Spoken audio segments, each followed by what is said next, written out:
میں نے اپنے پروگرام میں جماعت اسلامی کی منافقانہ طرز سیاست اور حافظ نعیم کو صلاح الدین ایوبی بنا کر کے پیش کرنے کے معاملے کو اٹھایا، ٹیک اپ کیا. حالانکہ نہ جماعت اسلامی کی اتنی حیثیت ہے نہ حافظ نعیم کی اتنی ہستی ہے کہ میں اس کو اپنے پروگرام میں ڈسکس کروں.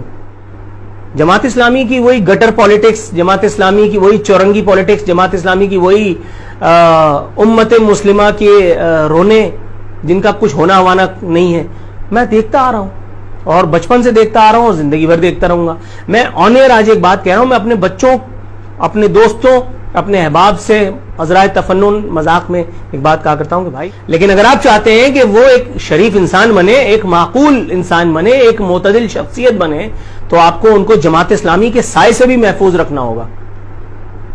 لیکن آج یہ بات میں آفیشیل کر رہا ہوں، جماعت اسلامی کی طرز سیاست سوائے منافقت کے اور کچھ بھی نہیں. یہ بات آن ایئر میں پہلی مرتبہ کر رہا ہوں، لیکن یہ بات کرنے میں مجھے کوئی تعمل نہیں ہے. جو لوگ یہ سمجھتے ہیں کہ حافظ نعیم اس صدی کا آخری کوئی انٹلیکچوئل ذہین آدمی ہے، ان کو یہ پوچھنا چاہیے حافظ نعیم سے کہ میرے پروگرام سے 2 مرتبہ وہ فرار کیوں ہوئے. حالانکہ ان لوگوں کو بیچاروں کی کوئی حیثیت نہیں ہے.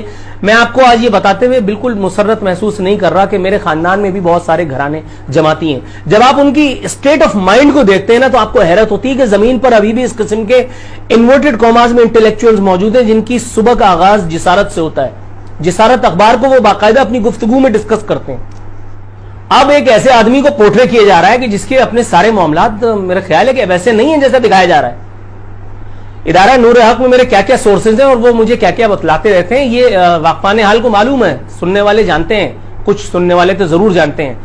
لیکن میں صرف یہ بتا رہا ہوں کہ آپ اس اہمیت کے حامل نہیں ہیں کہ میں آپ کی ساری باتیں ڈسکس کروں.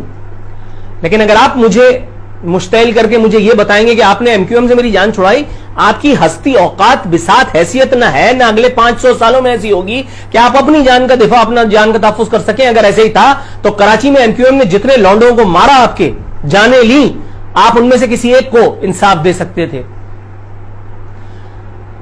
میں ہمیشہ سے آپ کا اس بات پہ ریکارڈ لگاتا آیا ہوں کہ ہمیشہ جب کوئی لونڈا لڑک جاتا تھا تو ایک پوسٹر چھپتا تھا کہ ایک اور شہید ہوا، اور اس کے بعد وہ کیس اللہ میاں کی عدالت میں پیش ہو جاتا تھا.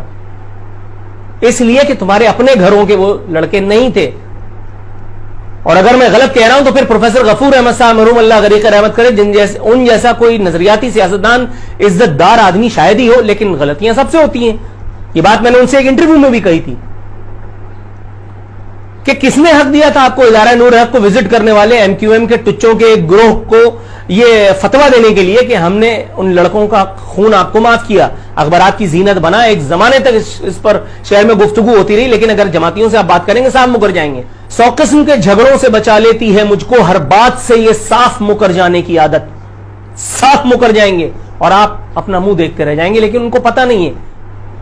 اور دوسرا، یہ آپ کی سب سے بڑی سنگین غلطی ہوگی جس کا فائدہ کہ الیکٹرک اٹھائے گی، اور ایسا ہی ہوا. حافظ نعیم نے وڈرال لیا.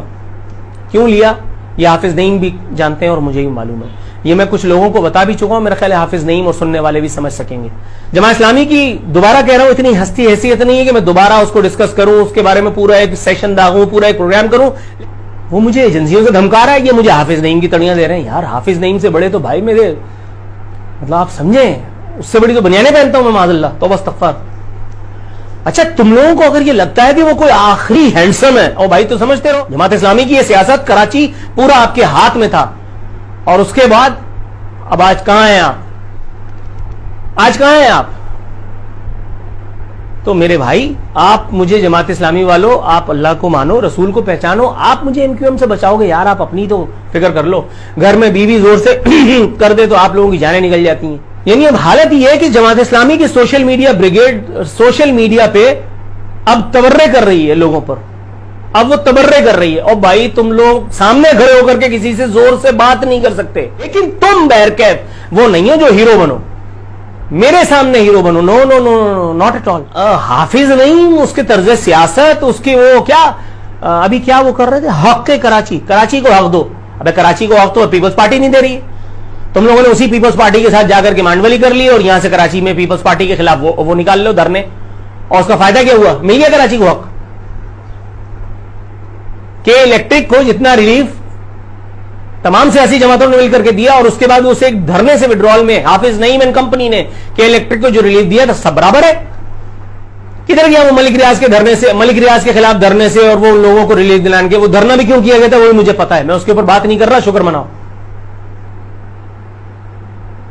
جماعت اسلامی کے کچھ لوگوں کو میں نے اپنے گھر بلا کر کے کچھ اسکیمز, کچھ فائنینشیل امبیزلمنٹ, مالی بدعنوانیاں جماعت اسلامی کے اپنے بڑوں کی, میں نے اس کے کچھ نکات ان سے شیئر کیے تھے, اور میں نے یہ بھی بتایا تھا یہ چیزیں آپ کے اپنے ادارے نور حق سے نکل کر کے میرے پاس آئی ہیں, کراس چیک کریں. اس کے بعد سے آج تک میرے گھر کی دہلیز پہ پٹکے نہیں ہیں. میرے بھائی میں اگر چپ ہوں تو مجھے چپ رہنے دو, تم لوگوں کا قد اتنا بڑا نہیں ہے, تمہاری ہستی اتنی نہیں ہے, تم اس لائق نہیں ہو کہ تمہیں ڈسکس کیا جائے.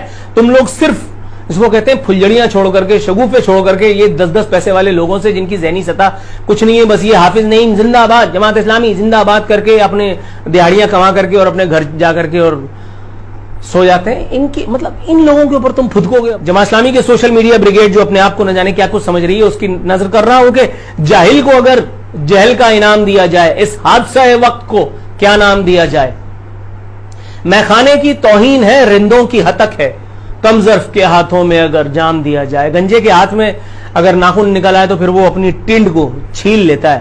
تم لوگ بھی یہی کر رہے ہو میرے دوست, جماعتیوں نہ کرو.